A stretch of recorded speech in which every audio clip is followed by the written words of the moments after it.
Bene hlupheka ngopfu mama, bene xanisekile. Bene hlupheka ngopfu mama, bene xanisekile. Bene nga se twaliwa misaveni leyi kwirinila mama. Lava nga se ni twala misaveni ka kwirila mama. Ni karhala ni twaliwa misaveni, ni kula hi ku hlupheka. Ni nghena xikolo hi mali ya ku hlupheka, mali ya vusiwana. Ni nghena xikolo hi mali ya ku hlupheka, mali ya vusiwana. Ndzi ni fahla ni ya Joni ku tirheni, ni lava ku hlula vusiwana. Na n'wina ma swi tiva vusiwana no hluriwa hi ku tirha. Ni kama ni koxa Joni mama, ni lana ku nga tala machangana ya mina. Se ni tirha ni fana na vona, hi ta hlula vusiwana.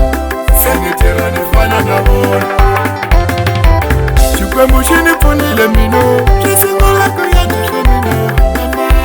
Va sungula ku chalasela va ku mina a ni kahle, a leswi swo biha va lumbetana. Ni koka ku vava mugangeni,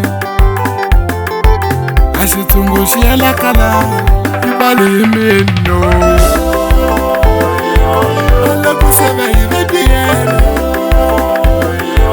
kumbe xana va ta hi tiyela. Tiyela ya taka xitshungu, ni ta fambela kwini va kitiyela.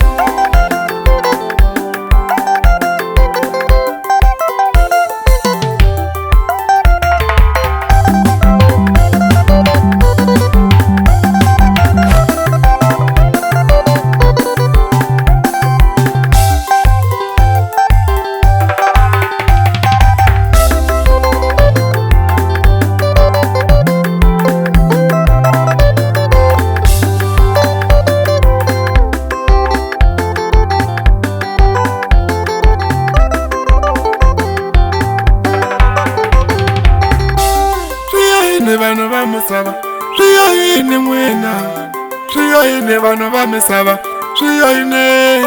A nkarhi wa ku hlupheka n'wina mo tumbela, a nkarhi a ni kombela Simona, n'wina mo tumbele kwini. Hi ku samamela loko ni fumile, a mo tumbela kwini loko se ni kombela Simona. Hi ku nyavuta n'wina ni ya swo biha, ni twa ku hi mino. Ni ta kwala timpfula liteya, ni tlawela ku tirha, ni tlawela mavoko.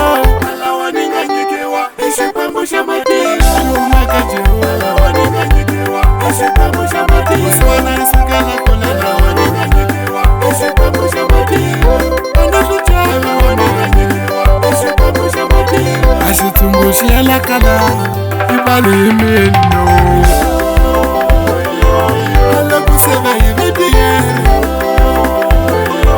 Kumbe xana va ta hi tiyela, tiyela ya taka xitshungu. Ni ta fambela kwini va